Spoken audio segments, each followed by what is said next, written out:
Class 12 शुभ दिवस student. आज देखते हैं हेलो एरिन में कार्बन और हाइड्रोजन के बॉन्ड की प्रकृति। इससे पहले हम लोग क्या देख चुके थे, हेलो एल्केन में देख चुके थे, लेकिन आज देखते हैं हेलो एरिन्स में कार्बन और हाइड्रोजन बॉन्ड की प्रकृति। ठीक, तो इसमें देखते हैं कि जो हमारा एल्किल हैलाइड की तुलना में ये एरियल हैलाइड है, कौन हमारा जो एरियल हैलाइड है, जिसको क्या बोलेंगे हेलो एरिन्स है, वो एल्किल हैलाइड की तुलना में ये क्या होता है, न्यूक्लियोफिलिक सब्स्टिट्यूशन के प्रति क्या होती है, लेस रिएक्टिविटी, कम रिएक्टिविटी होते हैं, कम क्रियाशील होते हैं। ठीक, अतः यह अध्रुवीयता प्रदर्शित करती है। अब देखो उसमें पोल जनरेट हो रहा था किन के बीच, कार्बन और हाइड्रोजन के बीच, लेकिन यहाँ पर ये क्या हो जाता है, ये ध्रुवित नहीं होते और कम रिएक्टिविटी होने के कारण ये क्या हो जाता है, अध्रुवणता को प्रदर्शित करते हैं। ठीक, एग्जाम्पल देखते हैं। फर्स्ट, कार्बन और हाइड्रोजन बॉन्ड की कार्बन की संकरण अवस्था। अब यहाँ पर कार्बन की संकरण अवस्था इसमें क्या पाई जाएगी, sp2। उसमें क्या पाया जाता था हेलो एल्केन में, sp3। ठीक, यहाँ पर sp2 पाए जाने का रीजन है, देखो ये बेंजीन रिंग है, इसमें से ये हेलोजन ग्रुप है हमारा। अब यहाँ पर देखो इस कार्बन के पास ये सिंगल बॉन्ड, लेकिन यहाँ पर क्या है, डबल बॉन्ड। तो इस डबल बॉन्ड के कारण यहाँ पर एक पाई बॉन्ड बन रहा है, एक सिग्मा। तो यहाँ पर कितने सिग्मा बॉन्ड बन रहे हैं, 3 सिग्मा बॉन्ड और एक पाई बॉन्ड। जबकि हेलो एल्केन में कितना बन रहा था, 4 क्या बन रहे थे, 3 सिग्मा बॉन्ड बन रहे थे ना। ये हमारा किसमें, हेलो एल्केन में है, जो हमारा हेलो एल्केन था वो क्या था, ऐसा था। तो ये क्या बन रहे थे, हाँ 4 सिग्मा बॉन्ड बन रहे थे, लेकिन यहाँ पर क्या बनेगा, 3 सिग्मा और एक पाई बॉन्ड बन रहा है। ठीक,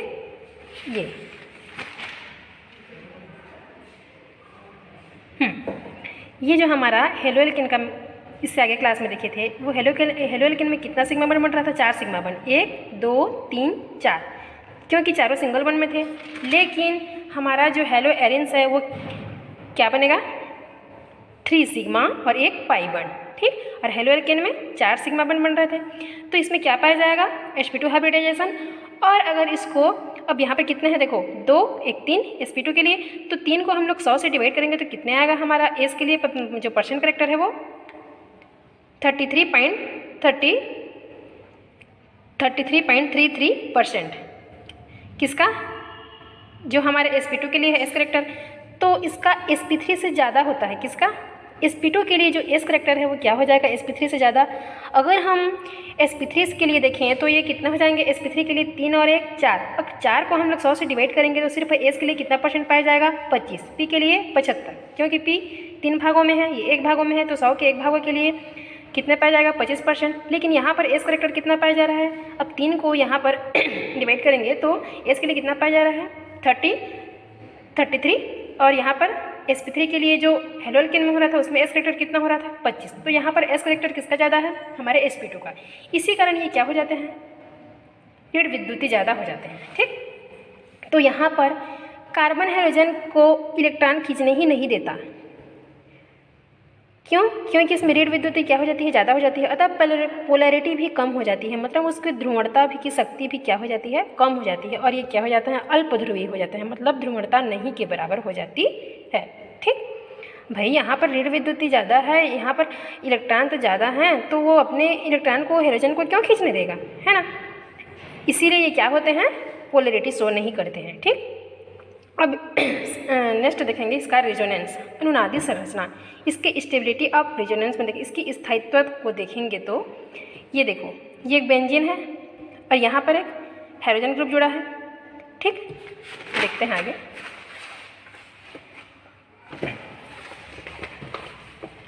ये क्या करते हैं, जो हाइड्रोजन है वो अपने लोन पेयर इलेक्ट्रॉन को किसकी तरफ देते हैं, बेंजीन की तरफ आगे बढ़ाते हैं। ठीक, अब देखते हैं ये देखो, यहाँ पर मान लो यहाँ पर क्लोरीन होता, तो क्लोरीन के लिए 1 2 3 4 5 6 7 एक इलेक्ट्रॉन को वो क्या करता है, अपना लेवल अष्टक को पूर्ण करता है। ठीक, तो ये क्या करेगा, अपना 1 2 ये लोन पेयर इलेक्ट्रॉन को क्या करेगा, बेंजीन की तरफ देगा। तो अगर यहाँ पर इसको देगा तो यहाँ क्या जाएगा, डबल बॉन्ड। और ये वाला बॉन्ड क्या होगा, ये बॉन्ड सारे क्या होते हैं, इस बेंजीन रिंग में लोकलाइज होते हैं, मतलब घूमते रहते हैं। ठीक, तो अगर ये लोन पेयर इलेक्ट्रॉन यहाँ आ जाएगा तो क्या पाया जाएगा, कार्बन और ये हाइड्रोजन के बीच डबल बॉन्ड पाया जाएगा। और यहाँ का बॉन्ड क्या करेगा, यहाँ आएगा तो माइनस चार्ज यहाँ जाएगा। ठीक, क्यों, क्योंकि यहाँ पर भी कितना है, 2 इलेक्ट्रॉन है, तो यहाँ पर जाएगा तो इसकी अधिकता हो जाएगी, इसलिए क्या यहाँ पर क्या पाया जाएगा, माइनस चार्ज पाया जाएगा। और फिर ये क्या करेगा, फिर से यहाँ आ जाएगा। यही इसका क्या है, अनुनादी संरचना, आप लोग पढ़े होगे रिजोनेंस। फिर ये क्या करेगा हाँ, ये माइनस चार्ज यहाँ जाएगा तो यहाँ डबल बॉन्ड बनेगा। और हाँ, अब यहाँ का जो ये था वो कहाँ चला जाएगा, इस पैरा पोजीशन में, तो यहाँ पर क्या पाया जाएगा, माइनस चार्ज। और फिर से ये डिलोकेलाइज करेगा तो यहाँ जाएगा डबल बॉन्ड, और यहाँ का जो बॉन्ड था वो फिर से इधर इस कार्बन पर जाएगा तो यहाँ माइनस चार्ज पाया जाएगा। अब यहाँ से क्या होगा, अब घूमते घूमते ये माइनस चार्ज यहाँ चला गया, तो ये हमारा जो डबल बॉन्ड था, ये डबल बॉन्ड क्या करेगा, फिर से इस हाइड्रोजन की तरफ जाएगा तो हमें पुनः वही संरचना प्राप्त हो जाएगी। अब ये वाला क्या करेगा, यहाँ जो माइनस चार्ज था, यहाँ का जो डबल बॉन्ड जाकर इस कार्बन के पास गया था वो क्या का था, माइनस चार्ज में, तो ये माइनस चार्ज अब किधर जाएगा, इधर, तो यहाँ पर क्या पाया जाएगा, डबल बॉन्ड पाया जाएगा, ये। और यहाँ का जो डबल बॉन्ड था वो फिर से क्या चला जाएगा, इधर हाइड्रोजन की तरफ जाएगा तो यहाँ पर क्या पाया जाएगा, लोन पेयर इलेक्ट्रॉन। तो फिर से अपनी पुनः वही संरचना प्राप्त हो गई, जिसको क्या बोलते हैं, अनुनादी संरचना। और हाँ, एक चीज़, जब भी आप लोग रिजोनेटी शो करते हो, उसकी स्टेबिलिटी शो करते हो, इसको स्थायित्व शो करते हो, तो एक तीर से मत दिखाना, हमेशा दोनों तीर से ही दिखाना। जब उसकी रिजोनेंस को हम लोग कभी भी किसी भी कंपाउंड का हम लोग उसकी रिजोनेंस शो करते हैं, उसके डिलोकेलाइज को बताते हैं, तो रिजोनेंस के लिए ये शो, इसके बिना आप लोग का सारा नंबर कट जाएगा। ठीक, ध्यान देना इसको। हम क्या करते हैं, खाली रिएक्शन बनाते हैं तो सिर्फ ऐसे कर देते हैं ना, लेकिन जब भी हम लोग रिजोनेंस को शो करते हैं, उसकी स्टेबिलिटी को बताते रहते हैं, तो क्या होता है दोनों के बीच में, क्योंकि ये इसका मतलब क्या है, क्योंकि दोनों दिशा में हो रही है ना, दोनों दिशा में चल रही है, इसलिए इसको क्या बोलेंगे, रिजोनेंस। ठीक, यहाँ पर देखो रीजन मैं लिख दी हूँ carbon to halogen double bond character उत्पन्न होता है। अब यहाँ पर क्या हो रहा है, कार्बन टू हेलोजन सारे में क्या हो रहा है, डबल बॉन्ड करैक्टर उत्पन्न हो रहे हैं। अतः डबल बॉन्ड सिंगल बॉन्ड के कंपेयर में साइज में छोटे होते हैं। अब सिंगल बॉन्ड तो ज़्यादा होगा ना डबल बॉन्ड से, तो साइज में क्या हो जाएंगे, ये हमारे डबल बॉन्ड छोटे होते हैं, जिससे कार्बन और हेलोजन बॉन्ड स्ट्रांग हो जाता है। कौन, हमारा कार्बन और हेलोजन का जो बॉन्ड है वो क्या हो जाता है, स्ट्रांग हो जाता है। और इसका डी एसोसिएशन आसानी से नहीं हो पाता, किसका, इस हमारे हेलो एरिन में। ठीक, इसका डी एसोसिएशन आसानी से नहीं हो पाता, तो ये क्या होंगे, इससे लेस रिएक्टिविटी होंगे, कम क्रियाशील होंगे, किसके कंपेयर में, हेलो एल्केन की तुलना में। ठीक, क्यों, क्योंकि यहाँ पर रिजोनेटी को शो कर रहा है, रिजोनेंस शो कर रहा है, अनुनादी संरचना को शो कर रहा है, और कार्बन और हाइड्रोजन के बीच क्या पाया जा रहा है, डबल बॉन्ड पाया जा रहा है, जबकि हेलो एल्केन में क्या पाया जाता था, सिंगल बॉन्ड। ठीक, नेक्स्ट है हेलो एल्केन में कार्बन और हाइड्रोजन बॉन्ड हेलो एरिन की तुलना में अधिक ध्रुवीय पोलैरिटी होते हैं।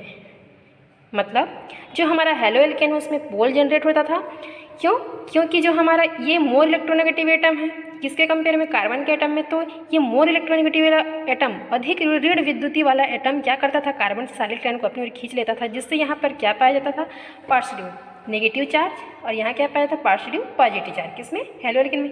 लेकिन हेलो एरिन्स की तुलना में ये क्या होते हैं, अधिक ध्रुवीय होते हैं। ठीक, क्योंकि हेलो एरिन्स में ऐसा नहीं हो रहा है, क्यों, क्योंकि जो कार्बन है वो तो उसके लिए जो एस करेक्टर है वो तो क्या हो रहा है, मोर मतलब ऋण विद्युतीय तत्व बना रहा है, तो अपने इलेक्ट्रॉन को तो हेलोजन की ओर जाने ही नहीं देगा। क्यों देगा भाई, जब उसके पास अवेलेबल है तो, है ना।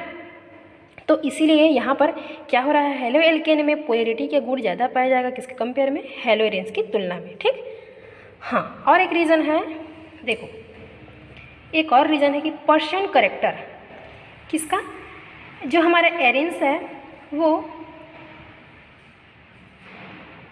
ज़्यादा क्रियाशील होता है। ठीक,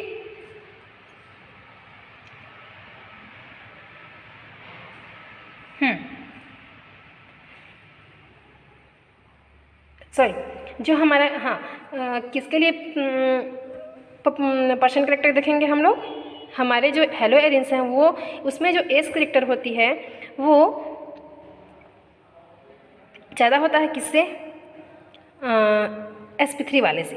ठीक, लेकिन इसकी कम क्रियाशीलता का कारण क्या है कि कार्बन के पास अच्छा खास इलेक्ट्रॉन होना, किसके लिए, हेलो एरिन्स में। हेलो एरिन्स में हमारे कार्बन के पास क्या है, अधिक अधिक ऋण विद्युतीय तत्व है। क्यों? क्योंकि इसमें जो S करेक्टर है वो क्या हो रहा है, sp3 से ज़्यादा, मतलब हेलो एल्केन से ज़्यादा पाया जा रहा है। देखो यहाँ पर लिखा है इस % करेक्टर हमारे इस एरेंस वाला में ना ज़्यादा होती है, अतः क्या होगा, हमारा जो क्रियाशील है वो क्या होगा, कम होगा। क्यों?